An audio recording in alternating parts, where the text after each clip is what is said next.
Diferente e inteligente. Déjenme saludar al querido Pepe Reveles, José Reveles, más de 50 años en el periodismo, autor de innumerables libros. Le voy a recomendar sobre todo el más reciente que acaba de salir hace unas semanas. Aquí lo anunció de hecho el querido José Reveles, periodista especialista en temas de narcotráfico, necropolítica y narcogobierno. Se lo recomiendo. Mi querido Pepe, te saludo con mucho gusto. Buenas tardes, ¿cómo te va? Muy buenas tardes, Vicente, y a tus órdenes. Estamos a la espera de que empiece la mesa y para que el auditorio esté enterado de lo que está pasando aquí en México. Hay muchos temas, querido Pepe. También saludo con mucho gusto al maestro Francisco Paco Cruz, más de 47 años en el periodismo, también autor de una larga lista de libros. Le recomiendo sus dos más recientes, Las Damas del Poder y García Luna, el Señor de la Muerte. Querido Paco, pieza fundamental también de estos esfuerzos de Sin Censura. ¿Cómo estás, Paco? Buenas tardes.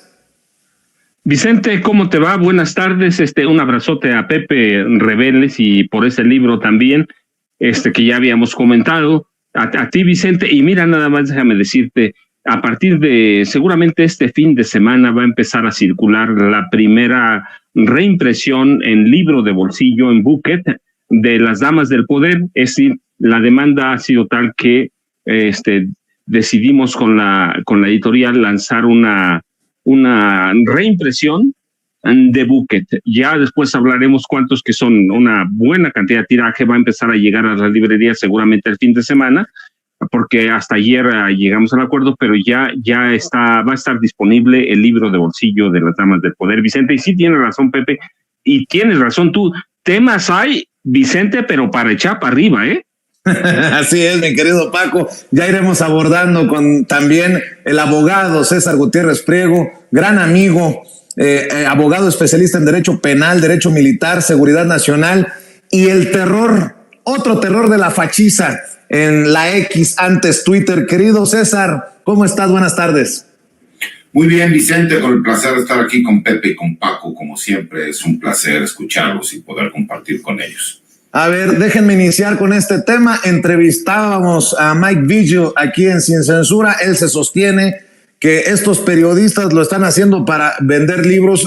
Me refiero a Anabel Hernández, a vender sus columnas, al señalar al presidente Andrés Manuel López Obrador de vínculos con el narcotráfico. Dice él, no hay evidencias, en momentos en que también el hijo de El Mencho anuncia que se va a juicio. Así también lo consigna el querido Jesús García, corresponsal del periódico La Opinión en Los Ángeles. El hijo del Mencho rechazó delatar a socios del cártel Jalisco Nueva Generación y va a juicio.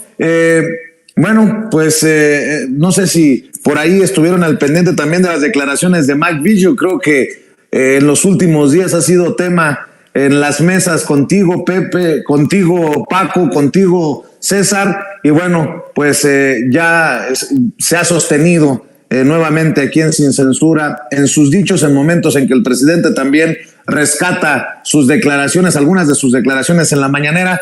Y bueno, el propio Mike Vigil dice que primero el cártel de Sinaloa, después el cártel Jalisco Nueva Generación, primero el Mayo Zambada, después el Mencho, y en momentos en que el hijo del Mencho prefiere irse a juicio y no delatar a los socios del cártel Jalisco Nueva Generación. Pepe, empezamos con eso.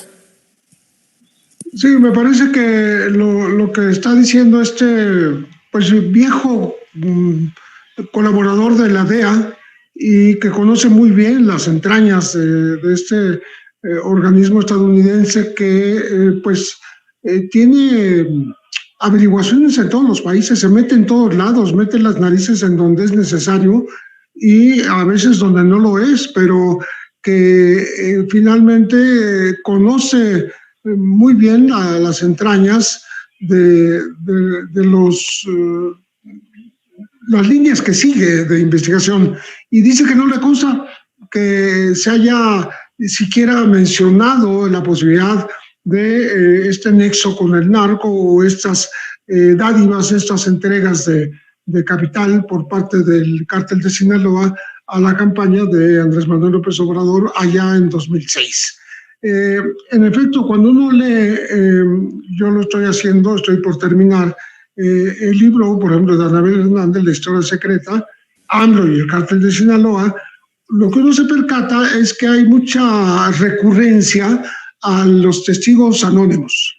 Es más, los enumera, ¿no? El testigo 1, testigo 2, testigo 3, testigo 4, en donde están basadas las historias que se publican como si hubiera estado presente ahí la propia periodista, reportera en las reuniones, dando por hecho lo que ellos le están transmitiendo, lo mismo que lo que le transmitió el Minilic en una larga entrevista que también reproduce. Me parece también que son temas que no solo están tratados desde el anonimato, sino que no llegaron a judicializarse.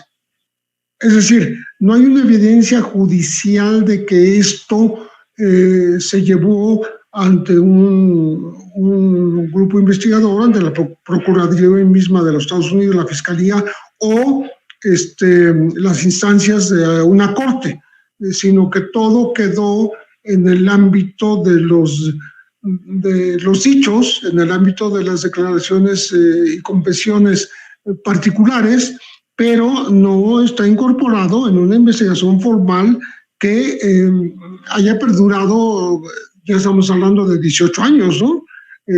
Y de todas maneras lo que sí perdura es este afán por hacer resucitar temas que tal vez en aquella época se pudieron haber mencionado. Dice Mike Vigil que él no lo captó, pero que pudo haberse mencionado por parte de testigos protegidos o que vendieron su información a los Estados Unidos y a la DEA particularmente.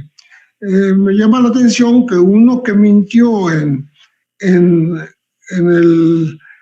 lo que se llamó en México la Operación Limpieza, con el sobrenombre de Jennifer, este abogado haya sido uno de los principales declarantes de las supuestas entregas de dinero del cártel de Sinaloa a la campaña de Andrés Manuel López Obrador. Pero se llega hasta el detalle, o sea, se menciona cómo en un momento dado, cuando entrega el Grande, que es uno de los intermediarios, habría entregado $500,000, dice que el propio Andrés Manuel dijo, no, pues yo cómo me voy a llevar $500,000, no los puedo recibir aquí. Entonces, que se los mandó a México a través del general Audomaro Martínez, que andaba en la campaña con el presidente, y que para ello adquirió una camioneta que se trajeron con todo y el dinero. Ese tipo de detalles hace sentir que hay veracidad en lo que se está contando, pero, repito, no está basado en declaraciones ministeriales, ni mucho menos, sino que está apoyado en declaraciones de testigos anónimos numerados. Creo que es el testigo 3 el que dice esto.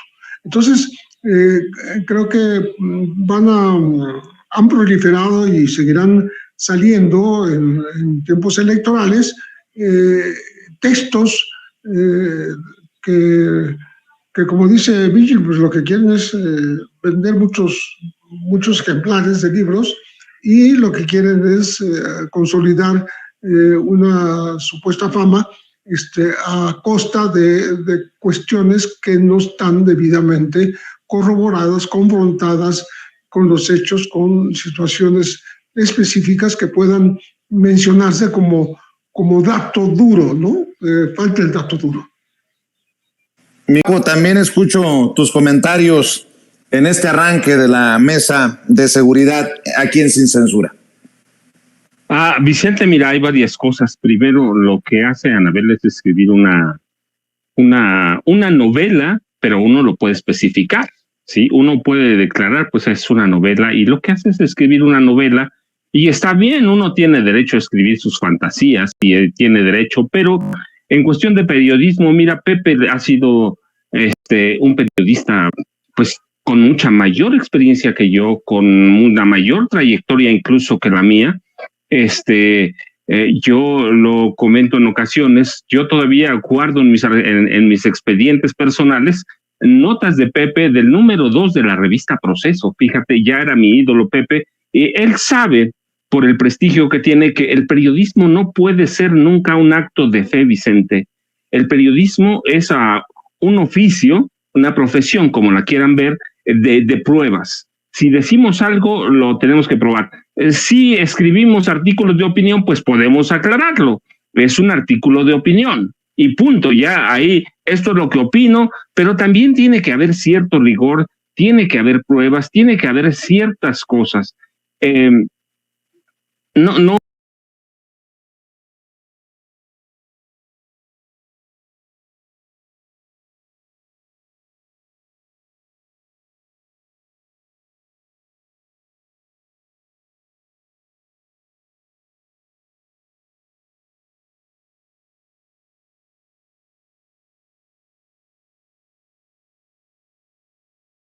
Hay escritores de derecha que venden muchos libros, los hacen verosímiles, aunque son novelas, y es el caso de Anabel. Escribe un libro que intenta hacer, como la mayoría de sus libros, verosímiles, pero eso no significa que sean verdad, significa que sirven. Yo te lo dije a ti, lo dije al público, pero recuerdo hace años lo dije cuando salió Los Señores Los Señores del Narco, lo dije. Es un libro fantasioso y bueno, como ahí están los reporteros, lo voy a reproducir porque siempre lo digo y se los dije a los reporteros. Los Señores del Narco salió justamente casi la misma semana, creo que con 1 o 2 días de diferencia que Tierra Narca, mi tercer libro. Entonces, hubo una conferencia y me preguntaron los reporteros si había leído el libro de Anabel, Los Señores del Narco, y les dije, mira, llegué hasta la página 100. A la página 100 descubrí que es una novela, descubrí que es una fantasía y descubrí que mezcla cosas verdaderas con hechos, con fantasía, y les dije, textual, te lo dije a ti, lo dije en público, les dije, es un libro para chilangos de derecha, ignorantes y pendejos. Así lo dije y nunca me voy a retractar de eso. Y lo que hace, porque lo hace muy bien Anabel, escribe historias verosímiles, no necesariamente que sean verdad, sino historias que pueden ser creíbles. Y lo que ha hecho ahora es lo mismo. Yo te dije la vez pasada, no lo he leído, ahí lo tengo, pero me da flojera leerlo. Hoy lo terminé bien y digo, es una historia fantasiosa que dice Pepe, tiene razón, de pronto hay partes que parecen verdad, pero no se aporta una sola prueba, no se aporta un solo documento que diga, mira, aquí está. Si son narcos, lo que se lo están diciendo, si es personas o son judiciales o son amigos de ella de la DEA, o sus contactos, o son amigos de ella de la PGR, tienen que tener una evidencia. Entonces yo digo, mira, sí va a vender muchos libros. Claro que sí, en este país y en muchos libros como La Historia Secreta, se venden como pan caliente. Pero Mike Vigil pone los puntos sobre las IES y los pone también Pepe. Necesitas pruebas, necesitas evidencias. No puedes venir a decir esta persona es culpable de tanto, de recibir $500,000.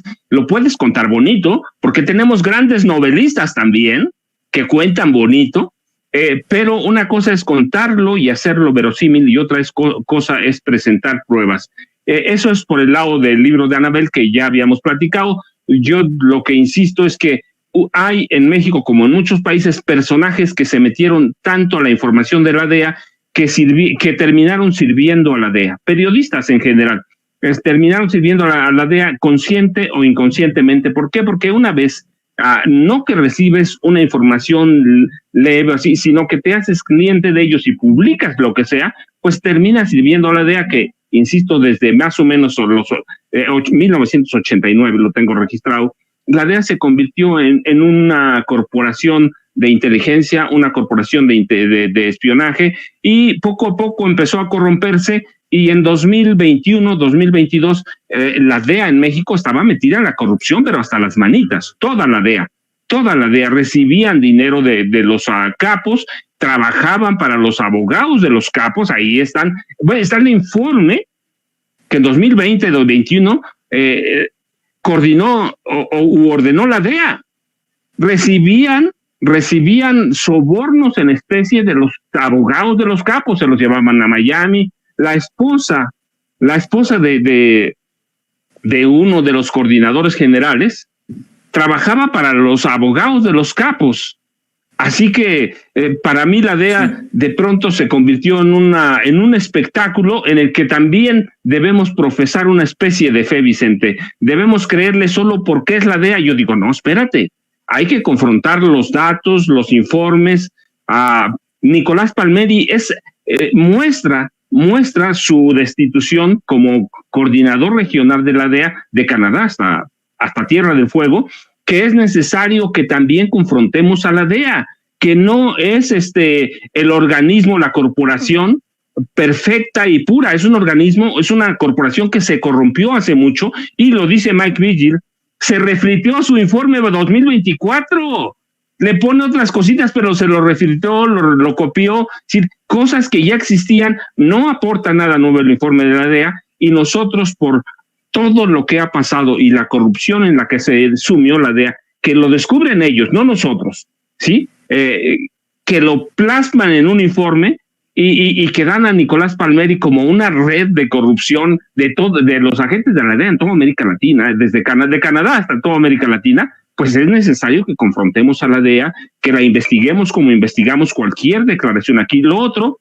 sigue siendo pura fantasía, Vicente, y para mí la DEA, yo lo dije hace mucho, está en caos, está sumida en un desprestigio gravísimo. Más o menos tiene como entre 4,500, 5,000 agentes que tienen que pasar a revisión muy a menudo. ¿Por qué? Porque la DEA se convirtió en un monstruo que nadie sabe a quién atiende, y los agentes atienden asuntos propios a través de la corrupción. Vámonos también entonces para un juicio con el hijo del Mencho, que dice no a declarar sobre los socios del cártel Jalisco Nueva Generación. Importante también señalarlo por la relevancia que tiene a nivel regional y hasta mundial, mi querido César. Fíjate, Vicente, yo ya había hablado en una columna que escribí hace tiempo, en donde, a diferencia de lo que habíamos visto con el hijo del Mayo Zambada, que sí se convirtió en un testigo colaborador o testigo protegido en los Estados Unidos, el hijo del Mencho no iba a hacer lo mismo. ¿Y por qué? Porque incluso la ideología como tal del grupo criminal, del cártel, tiene que ver en el sentido de que lo más importante tiene que ver en la lealtad hacia la familia. Porque recordemos que el cártel Jalisco Nueva Generación, las cabezas o las piezas claves de importancia dentro de la estructura criminal de este cártel, que es uno de los 5 más poderosos a nivel mundial, pues tiene que ver con eso, ¿no? Con el simple hecho de que primero es la empresa, como le llaman ellos, y segundo es cualquier cuestión de carácter personal. Cuando yo hago ese señalamiento, muchas personas me dijeron que no era posible, que forzosamente él iba a terminar convirtiéndose en testigo colaborador, y creo que queda completamente claro. ¿Por qué? Porque creo que vamos a ver un juicio importante. Creo que ahí sí veremos abogados que serán contratados de bufetes importantes. Creo que veremos una batalla legal y esperaremos a ver cuál es el desenlace. Por supuesto que lo más probable es que él sea sentenciado y que esa sentencia pueda ser de 25 a cadena perpetua, ¿no? De 25 años a cadena perpetua.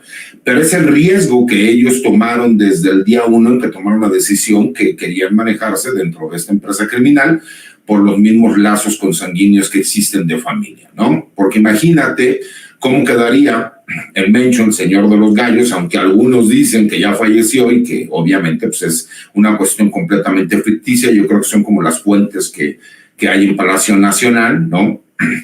Se sabe, y eso lo platicamos incluso en lo personal con Paco, que obviamente teníamos conocimiento de que había existido por ahí la transfusión, bueno, el que le habían... el trasplante. Un trasplante, así es, de riñón al Mencho, y que él ya se estaba recuperando y que esto había sucedido desde el año pasado. Pero imagínate si algo ha querido vender siempre el Mencho, o sea, Cervantes, pues es que es el señor de los gallos, y para que la gente lo sepa, es el señor de los gallos porque él es primera de abril, vámonos, si me explico, segunda de abril, vámonos, ¿no? Es porque es entrón, es porque se considera valiente, es porque así es como siempre se ha vendido, por eso se le llama el señor de los gallos. Entonces, imagínate que su hijo terminara convirtiéndose en testigo colaborador, pues vendría a dar al lastre con todo lo que en teoría significa el cártel Jalisco Nueva Generación. Entonces, creo que vamos a ver un juicio que será bastante mediático y creo que nuevamente veremos el nombre de muchísimos políticos y autoridades que van a salir involucradas.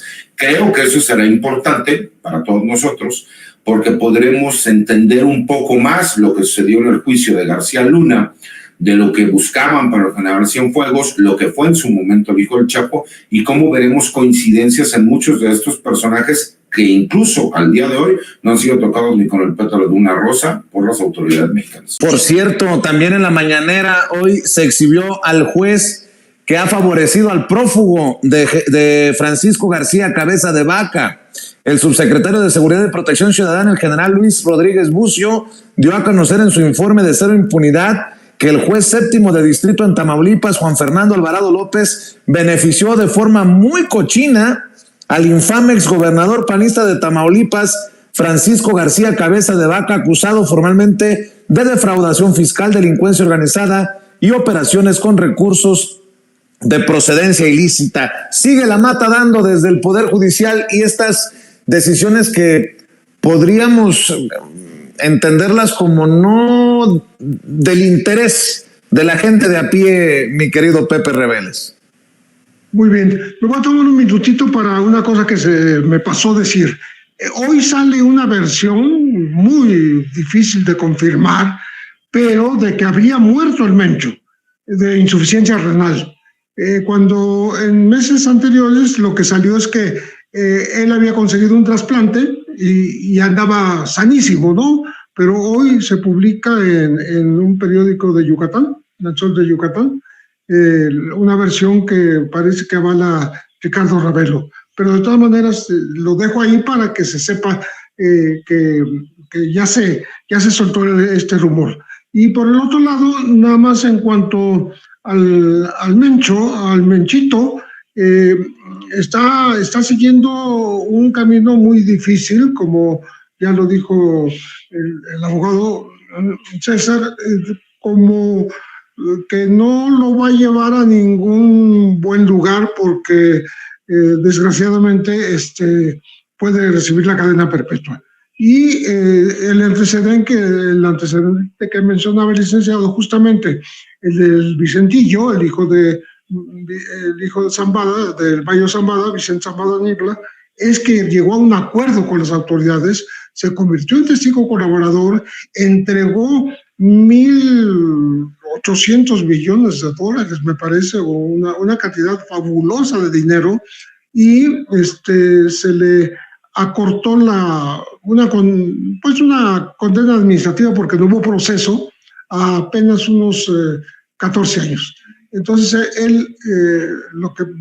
su futuro inmediato, a punto de cumplirse, es estar en libertad, multimillonario y con la posibilidad de volver a su liderazgo dentro del cártel de Sinaloa. Pero bueno, eso es nada más un apunte rápido para entrar al tema que me estabas preguntando.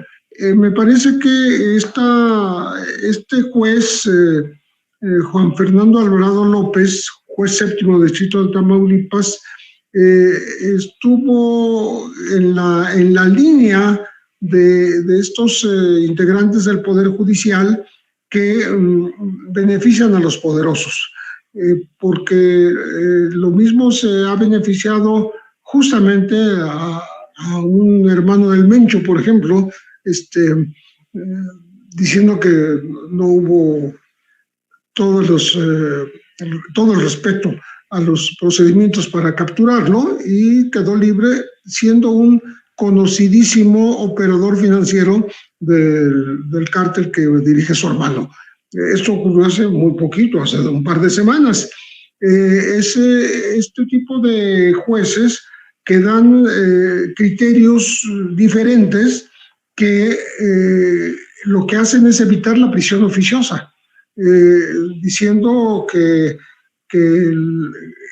la defraudación fiscal, la delincuencia organizada, las operaciones con recursos de procedencia ilícita pueden ser llevados en libertad, ¿no? Proseguir un juicio y no impedirían la posibilidad del exgobernador panista, Francisco García Cabeza de Vaca, de ser un candidato al Senado, con lo cual pues afianzaría su defensa de fuero, o sea que sería intocable, vamos a decir. Está buscando ese camino y se lo está facilitando el Poder Judicial. Entonces, lo que estamos confirmando es una vez más un elemento de este poder que contradice muchas veces las acciones de las fiscalías, con la sospecha de que está beneficiando a gente poderosa, ya decía yo, gente poderosa como el hermano del Mencho, gente poderosa como un exgobernador que es obviamente inmensamente rico y que son los mismos elementos, o se familiarizan estos elementos del Poder Judicial, que al mismo tiempo no dejan que salga en libertad gente como Israel Vallarta, con más de 18 años de estar cumpliendo cárcel sin ninguna condena. Es decir, pagando una pena anticipada, aparentemente siendo inocente o no habiéndose comprobado, porque sigue siendo inocente mientras no se diga lo contrario, no habiéndose comprobado los delitos que se le imputan. Entonces, este comportamiento judicial es el que hay que revisar. Pero, pues, ¿quién lo va a revisar? La propia Suprema Corte, el Consejo de la Judicatura. Yo dudo mucho que estén en favor de este tipo de actualización, de correspondencia de los jueces con la realidad y no en contra de las imputaciones que se hacen oficialmente en casos evidentemente bien armados, pero que ellos los toman como algo que no funciona para dar una condena, ¿no? Entonces, sí, pues se benefician los poderosos, se benefician los que tienen mucho dinero, se benefician los que tienen el acceso al más alto nivel de esta forma de juzgar que se da en los estados, o más allá de lo que el Consejo de la Judicatura pueda juzgar, nada más. Y mi querido Paco, tanto hemos hablado del PRI, hemos abordado por meses el tema de Alito Moreno, que me sorprendió que Alito pusiera sobre la mesa su renuncia a llegar al Senado, incluso su renuncia al PRI, con tal de que Jorge Álvarez Maínez, el candidato de Movimiento Ciudadano, decline a favor de Xóchitl Gálvez. Y lo menciono por el caso del fuero. ¿Qué fue lo que dijo en conferencia de prensa? Así nada más como contexto, mi querido David, Alito Moreno, porque ya le contestó en video Jorge Álvarez Maínez. En la conferencia con Alito, don David. Con mucha responsabilidad política y con un profundo sentido patriótico, quiero hacer un enorme llamado firme y claro al partido de Movimiento Ciudadano y a su candidato Jorge Álvarez Maínez. Si antes del tercer debate, el próximo 19 de mayo, el candidato del partido Movimiento Ciudadano, Jorge Álvarez Maínez, declina en favor de Xóchitl Gálvez Ruiz y destina todo su tiempo aire y de televisión para pedir el voto útil a favor de nuestra candidata Xóchitl Gálvez, yo renunciaré a la dirigencia nacional del PRI y a mi candidatura al Senado de la República. Y lo cabrón. declinaría su candidatura al Senado de la República, lo que lo dejaría vulnerable, sin fuero. Por todo lo que hemos platicado, te lo estoy planteando así, Paco. Y bueno, Jorge Álvarez Maínez, pues ya se pitorreó, ya se burló de Alito Moreno. Vea y escuche lo que dice Jorge Álvarez Maínez, el candidato de Movimiento Ciudadano a la presidencia de la República. ¿Cómo están? Pues vamos aquí muy contentos, camino a Veracruz. Me preguntan varios medios de comunicación mi respuesta a este gran acto de ligera desesperación, pequeñísima desesperación que trae el PRI, Alito Moreno, y su nieve. ¿De qué la quiere, Alito? ¿De qué se la vamos a dar? Alito, mira, de entrada renuncia porque le has hecho mucho daño al país, renuncia a la dirigencia del PRI. Ese espacio lo debería ocupar una gente seria, de ideas, de congruencia como Beatriz Paredes. Renuncia al Senado. Sé que estás viendo que legalmente ya no se va a poder, que eres muy mañoso, pero bueno, renuncia, hazte a un lado y con mucho gusto sumamos a buenos perfiles, a perfiles serios, a perfiles congruentes, un esfuerzo ciudadano, un esfuerzo que pueda construir un futuro, un horizonte distinto para México. Bueno, pues ahí está. ¿Tu nieve de qué la quieres? Le dice Alito Moreno. ¿Cómo ves, Paco? Sí que están desesperados. Imagínate Alito sin fuero. Esas son palabras mayores, Paco Cruz. Vicente, mira, pero además la cuestión es que Jorge Álvarez Maínez agarró la trampa luego, pues es una trampa porque le dice en la respuesta, pues los tiempos ya se pasaron, es decir, aunque renuncia a la candidatura a Senado, ya no puede renunciar porque lo que le dice Álvarez Maínez es ya se pasaron los tiempos, hay que ver los tiempos de los spots también, así que es una trampa, hay que ver quién es Alito Moreno, un mafioso, es tramposo, es el hombre que conocemos, del que conocemos que hay evidencia sólida de lo delincuente que es, de lo criminal, porque es un criminal. Este tipo es el tipo que quiere matar de hambre a los periodistas, de que quiere matar de vergazos, porque son sus palabras, a cualquier persona que sea opositora. Es el tipo que fue a saquear la gubernatura de su estado, Campeche. Es decir, es un tipo que no tiene una sola confiabilidad. Es un tipo que es el que siempre ha sido, alguna vez lo dijimos, Alito es el que es un mafioso, un tramposo y un gran corruptor. Está renunciando cuando no puede renunciar, y tiene razón Jorge Álvarez Maínez. Mira, si quieres hacer eso, renuncia ya hoy a la dirigencia nacional priista, a la candidatura. Él sabe que no lo puede hacer, ya se lo dijo Álvarez Maínez, sabe que tampoco puede renunciar a los spots. Es un gran acto de grandilocuencia publicitaria, pero es una trampa, y tiene razón Álvarez Maínez, es una desesperación ya violenta. Ellos dicen que están ganando, pues ¿para qué quieren a Movimiento Ciudadano? Pero la respuesta es correcta. A ver, renuncien ustedes y los acomodamos en Movimiento Ciudadano. Si pueden darme los spots, que se los den a Movimiento Ciudadano. No, esta es una desesperación, y es lo que alguna vez, y debo citarlo, debo citarla a Sabina Berman. ¿Sí? Estamos viendo la muerte del PRI, del PAN en tiempo real, ¿eh? Eso es parte, digo, una trampa, sí, pero es una trampa nacida de la desesperación. ¿Qué credibilidad tiene Alito Moreno? ¿Qué credibilidad tiene un mafioso, un político mafioso? No tiene ni honorabilidad, no tiene credibilidad, no tiene nada, pero está desesperado. ¿Por qué?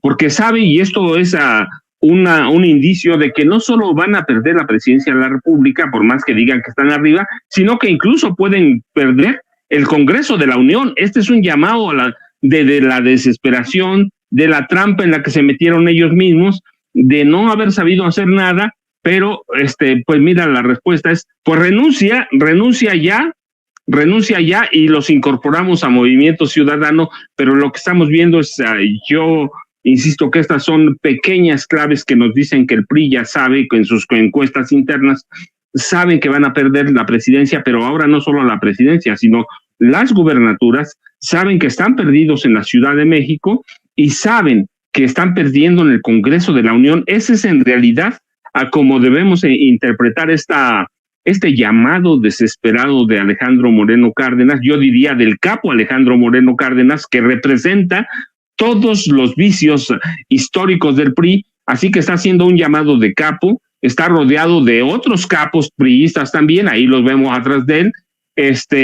¿Le va a dar resultado? Creo que no. Estamos a unos días del tercero y último debate, estamos a menos de 20 días de las elecciones presidenciales, pero lo que no entienden tampoco es que ni sumando todos los votos de Movimiento Ciudadano y de los tres partidos de esa extraña alianza PRD, PRI, PAN, le darían siquiera una ventaja competitiva a Xochitl Gálvez Ruiz. Así que es un llamado tramposo, desesperado, de un mafioso que está viendo la muerte de su partido en tiempo real, Vicente. Qué interesante. Oye, por cierto, César, si tienen tiempo hacemos una tercera ronda y me comentas lo de tu columna en La Silla Rota, pero esto que publicaste, ayer lo daba a conocer, esto que publicaste en redes sociales, estos análisis que realizas para mí son muy valiosos.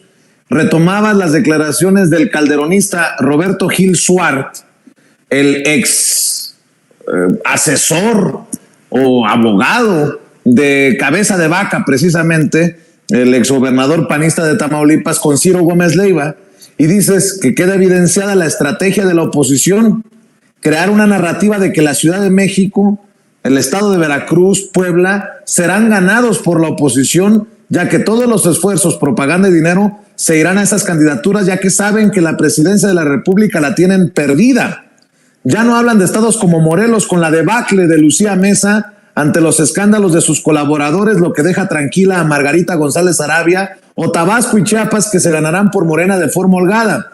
Por eso es importante no confiarse y redoblar esfuerzos en esos estados de la República. Solo quieren un lugar donde ir todos a refugiarse.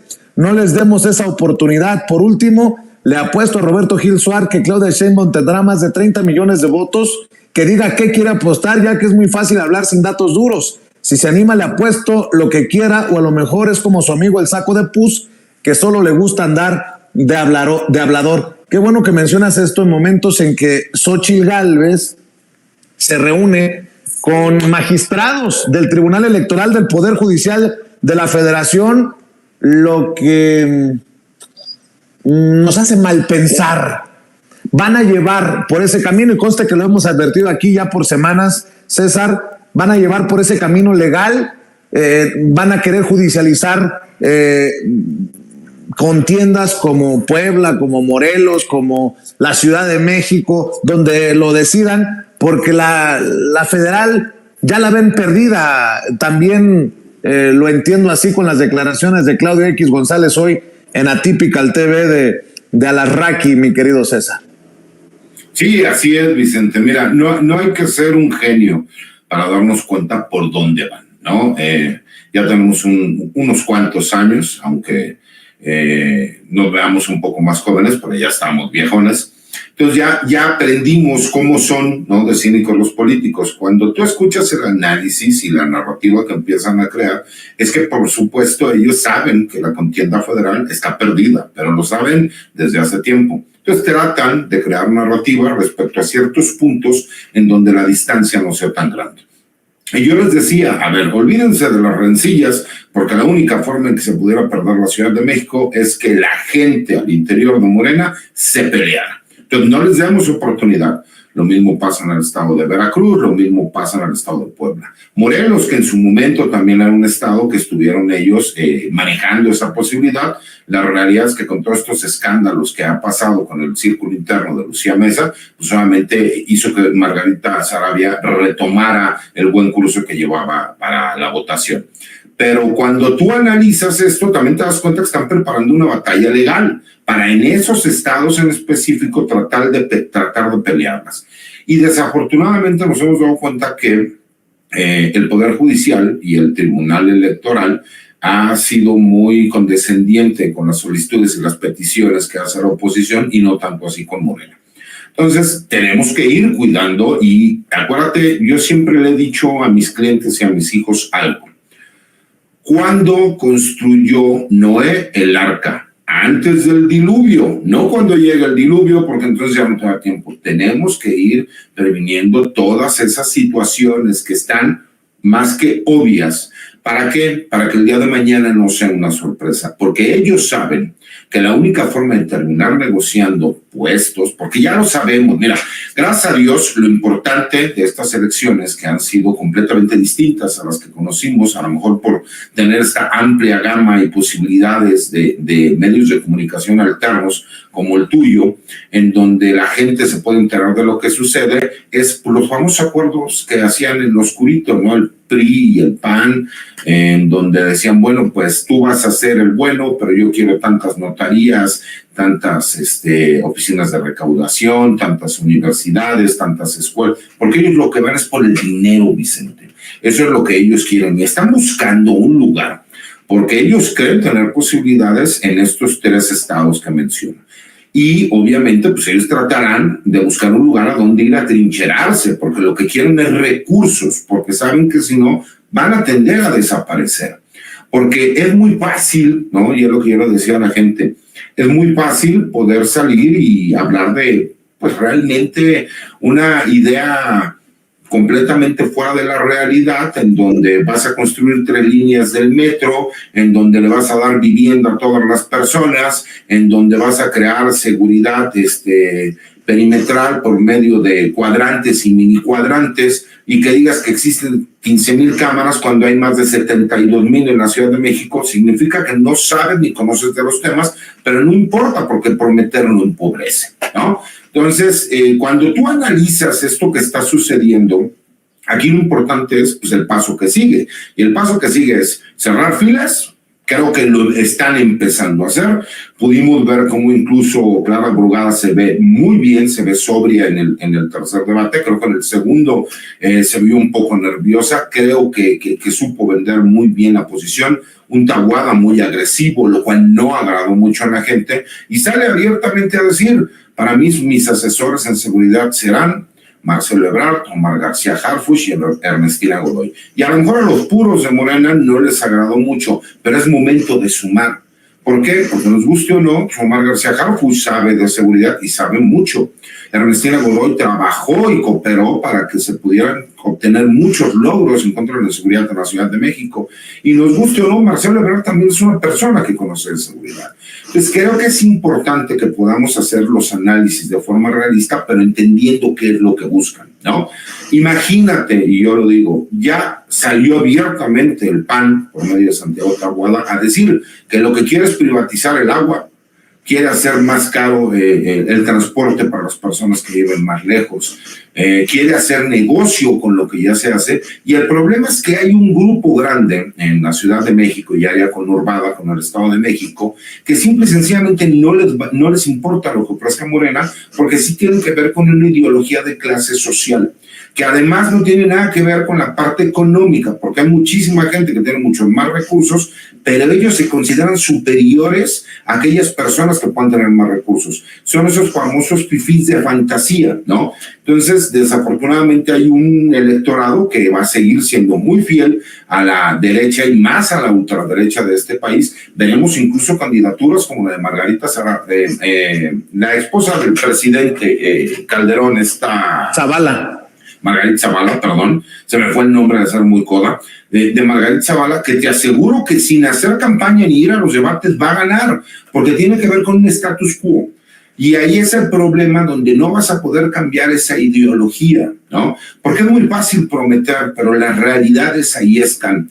Cuando la gente, tú ves y les explican, mira, es que la seguridad pública se maneja por cada 100,000 habitantes para que se vea la proporción de los delitos y no lo quieren entender y salen a burlarse, pues desde ahí te das cuenta que no tienen ni siquiera buenos asesores en seguridad. Y creo que uno de los graves problemas que hay, no solo en la ciudad, sino en el país, es que no hay continuidad en los trabajos para ir contra la inseguridad. Y por primera vez tenemos una Guardia Nacional que tiene un número suficiente de elementos para estar desplegada en toda la República Mexicana, y por primera vez vemos resultados tangibles, reales en la Ciudad de México, que sería una locura cambiar en estos momentos cuando vamos a ver ya los resultados del trabajo que se dio. Entonces necesitamos tener confianza y necesitamos que se puedan llevar a cabo sus proyectos. Creo que es muy importante. Claro, Pepe, ¿estás de acuerdo con César? La vía legal sería la única opción que le queda a la oposición y por eso estas reuniones extrañas con los magistrados del tribunal. No, definitivamente yo creo que es una demostración más de la desesperación que tienen esta visita al tribunal, porque obviamente ya había fracasado en la solicitud de que se prohibieran las mañaneras, ¿no? Dice, bueno, eso ya pasó, no lo hicieron, pero dice que no hay piso parejo, que ha sido muy afectada por el presidente, por sus opiniones, que han incluido que el hecho de que ella quitaría los programas sociales, se dijo, y cuando se adujo que tenía problemas de corrupción, ¿no? Entonces todo eso lo hace, quiere recargar el peso de la responsabilidad de lo que le está pasando en el presidente de la República, que es una forma de poder acudir a los tribunales una vez transcurrida la elección, porque es un camino relativamente fácil, entre comillas, que yo no sé qué tanto caso le harán en los magistrados de este tribunal electoral, porque tú puedes llegar por el camino de la impugnación a ciertos resultados, ¿no? Ya hace rato lo mencionaba César Gutiérrez, pero con relación a algunos estados, a la Ciudad de México, a Veracruz, a Puebla. Pero yo digo que incluso ellos aspiran a nivel nacional a generar un caos de que la elección no sirvió, entonces que hay que hacerla otra vez o hay que reponerla, pero va a depender de los puntos que logre acercarse a la ganadora, que será sin duda Claudia Sheinbaum. Es curioso porque se le salió decir en esta conferencia con los periodistas, una vez que se entrevistó con los magistrados, que la gente se da cuenta de que hay un abuso de poder y que esto lo que ha hecho es hacerla crecer en las encuestas a ella, a Xochitl, afirma, y que algunas mediciones, así en general, sin especificar cuáles, dice que ella ya tiene un empate técnico con Claudia Sheinbaum. Si todo eso fuera cierto o ella lo creyera, ¿no? Pues no tendría por qué ir a hacer esa labor preventiva al tribunal. Ella fue a hacer una labor preventiva, a preparar un terreno que posiblemente se atrevan a querer recorrer después del 2 de julio. Entonces, creo que sí hay estos movimientos, estos consejos que le dan sus asesores para que deje la duda en la población de que ella realmente estaba muy cerca del triunfo y estas maniobras presidenciales y otras que menciona ahí hayan sido la causa de que ella pudiera haber perdido la elección, ¿no? Pero bueno, repito, vamos a ver cuál es la diferencia de votación para que esto en realidad pueda aterrizarse o no, o se va a quedar guardado ahí de por vida, ¿no? Pero claro, la conjura está planteada como principio rector de sus impugnaciones después del 2 de julio. Ya sabe que el querido Pepe Reveles no anda en redes sociales, pero sí le recomiendo su libro y ya sabe usted que aquí a Pepe Reveles lo admiramos, lo respetamos y lo apoyamos. Narcogobierno de Pepe Reveles, de José Pepe Reveles, para que esté al pendiente. Mico, también escucho tus comentarios para ir cerrando. Vicente, mira, Lo interesante de la visita ayer de Xochitl Gálvez al Tribunal Electoral, Pepe tiene razón, es sembrar algo, pero hoy si vemos, por ejemplo, hay un artículo que me llamó la atención en el Universal de Javier Tejado, donde que establece ya lo que pueden ser las líneas generales de la oposición. Desaparecer el PAN y desaparecer el PRI, y yo te decía, están en camino, ellos saben que están en camino de desaparecer. Esa es la desesperación de Alejandro Moreno. Marco Cortés, por cierto, no estuvo en aquella reunión, y eso te dice que también adentro de esa extraña alianza también hay alguna disidencia ya muy marcada, pero lo que dicen hoy en este artículo es que prácticamente están viendo que el PRI y el PAN ya no funcionan y que la llamada Marea Rosa le va a servir a Claudio X González, le va a servir a Lorenzo Córdoba Vianello para presentar otra alternativa, y que pueden aprovechar esto mandando a volar al PRI y al PAN por lo que ya no le están prestando atención, sino a la Marea Rosa. Así que hay una parte de desesperación, hay una parte de integrar a otros o de buscar acercarse a Eduardo Verástegui, la extrema derecha en serio, la extrema derecha o la derecha secreta en este país, y podrían aprovecharse de eso, podrían aprovecharse, como dicen, de los esfuerzos de Ricardo Benjamín Salinas Pliego, a quien presentarían 2030 como un Trump.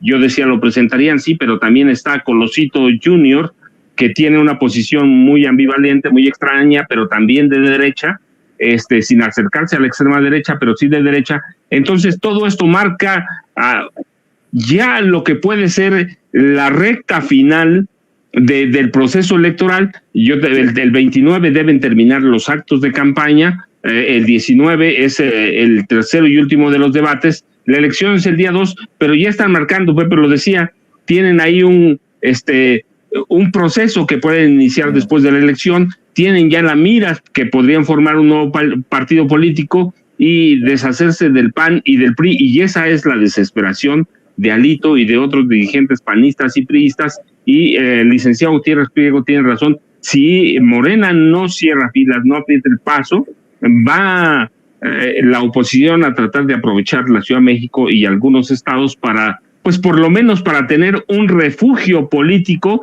y un refugio que les dé recursos. Si no, están en camino de desaparecer. Vicente, yo ya sabes, @Paco Cruz Jiménez en X, antes Twitter, Francisco Cruz Jiménez en Facebook, y mira, con un abrazote a Pepe y al licenciado también, tú sabes, la estima por todos, así que aquí seguimos, Vicente, y hasta mañana, ¿va?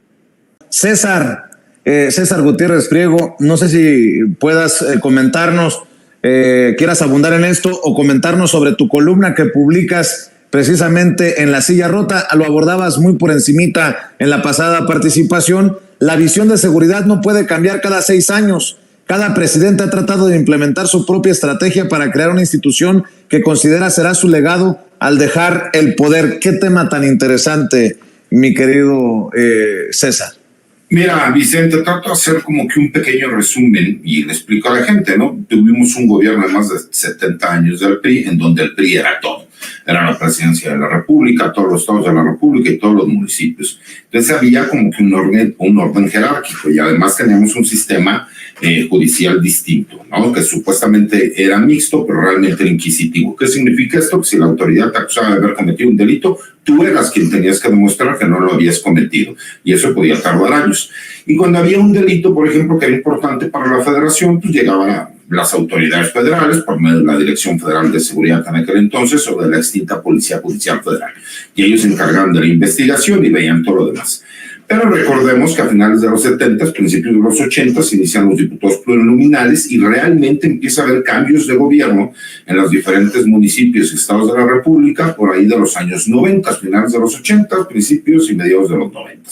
Y ahí es donde empezamos a ver una complejidad y una problemática respecto a que la Policía Federal ya no tenía un orden jerárquico cuando era, pues obviamente, todo el PRI en este país. Y cómo van evolucionando las diferentes instituciones, ¿no? Teníamos, si bien es cierto, una Policía Federal de Caminos, que era nada más para los caminos y carreteras del país, pero no teníamos una Guardia Nacional como la tenemos el día de ahora, o una Policía Federal o una Policía Federal preventiva, porque la seguridad pública no se manejaba de esa forma. Y explico cómo fueron cambiando, como cada presidente de la República, la creación del AFE, cómo se lleva acá. Pero que la verdad es que no hemos entrado a la realidad del problema que tenemos. Y que el problema que tenemos tiene que ver con todo el sistema de justicia que tenemos en este país, de la famosa corrupción institucionalizada que existe incluso en diferentes fiscalías, ¿no? Cuando tú le pides a un ministerio público que tiene que cumplir con todo lo que establece el Código Nacional de Procedimientos Penales, pero resulta que no hay hojas para que dé las copias de traslado que tiene que dar, entonces tiene que darlo de su sueldo y hacer cooperachas. O que tiene que estar conectado a las 24 horas, pero no hay internet en las oficinas en donde están, entonces tienen que ser cooperachas para que tengan que pagarlo. O a los policías de investigación, cuando les dices que tienen que ir a investigar, pero resulta que las patrullas no tienen gasolina, entonces tienen que ponerlo de su bolsa. Y así un sinnúmero de cosas, y esa es la famosa corrupción institucionalizada. Y que si nosotros en este momento realmente queremos tener un cambio, lo que tenemos que hacer es, por primera vez, hay una Guardia Nacional con el número suficiente de elementos para poder estar en toda la República Mexicana. Recordemos que México es un país muy grande y tenemos muy pocos policías. No cumplimos ni con el mínimo que señala la Organización de las Naciones Unidas respecto a cada 100,000 habitantes, ¿no? Pero que ya empezamos a ver los resultados que empieza a dar la Guardia Nacional, y que si en este momento nosotros cambiamos y iniciamos nuevamente, va a pasar lo que ha pasado en los últimos 30 años en este país. Lo mismo en cuanto al sistema de justicia penal que tenemos. Sí es necesario modificar las fiscalías, no puede ser posible. Teníamos procuraduría, les cambiamos el nombre, les pusimos fiscalías, y les hicimos autónomas, pero la realidad es que no arreglamos ningún problema. Y es importantísimo que todo el mundo entienda, necesitamos que nuestros policías tengan facultades de investigación, porque copiamos un sistema que viene de los Estados Unidos, ¿no? Por este derecho penal adversarial, en donde las partes, ya el Ministerio Público y el defensor privado, no, o público, tienen las mismas posibilidades de ofrecer pruebas, y no importa, porque ya no tiene fe pública el Ministerio Público sobre el defensor. Pero tenemos el grave problema de que la investigación sigue siendo monopolizada por el Ministerio Público.